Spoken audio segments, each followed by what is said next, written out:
Les informations en détail. Le président Abdel Fattah el-Sisi a examiné lors d'un appel téléphonique avec le secrétaire général des Nations Unies, Antonio Guterres, la situation au Moyen-Orient et le danger d'élargir le cercle du conflit en cours. Le porte-parole de la présidence, le conseiller Ahmed Fahmy, a déclaré que cet appel a abordé les efforts égyptiens régionaux et internationaux visant à atteindre un cessez-le-feu, l'échange de détenus et la fourniture des aides à la bande de Gaza en grande quantité. Le rôle central joué par l'ONU et ses diverses organisations dans l'apport de soutien et de secours à la population de la bande de Gaza a été réexaminé. Ils ont également évoqué l'importance de continuer à financer l'Office de secours et de travaux des Nations Unies pour les réfugiés de Palestine, l'UNRWA, afin qu'il puisse remplir son rôle humanitaire. Au cours de l'appel, le président Sisi a salué le rôle joué par le secrétaire général des Nations Unies dans la promotion du calme et la mise en œuvre de l'aide humanitaire. Antonio Guterres a également remercié l'Égypte pour ses efforts visant à rétablir le calme et à fournir un soutien humanitaire aux Palestiniens, soulignant sa volonté de poursuivre la coordination, les consultations et le travail conjoint avec le président Sisi afin de rétablir la sécurité et la stabilité dans la région.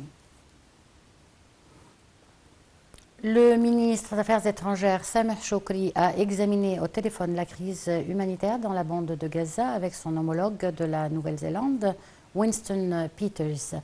Les deux chefs de la diplomatie ont également examiné les efforts politiques et diplomatiques visant à mettre en exécution toutes les résolutions du Conseil de sécurité de l'ONU et de l'Assemblée générale ainsi que les dispositions de la Cour internationale de la justice.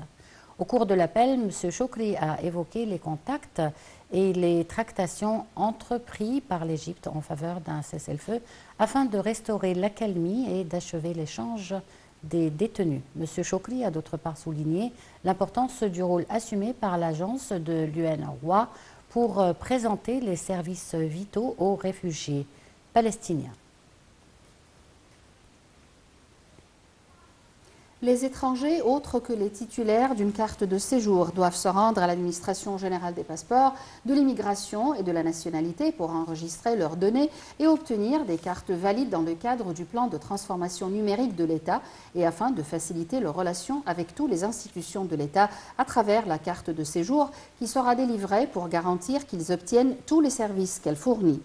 L'État doit noter que les institutions officielles ne traiteront pas avec les étrangers qui ne sont pas titulaires de cette carte de séjour. Quant aux étrangers en séjour irrégulier, ils doivent présenter un récépissé indiquant qu'ils ont transféré l'équivalent des frais de séjour, des amendes pour défaut de paiement ou les frais de délivrance d'une carte de séjour en dollars ou l'équivalent en devises étrangères d'une valeur de 1 000 $, à condition qu'il existe un Égyptien hôte dans un délai de 3 mois au plus tard.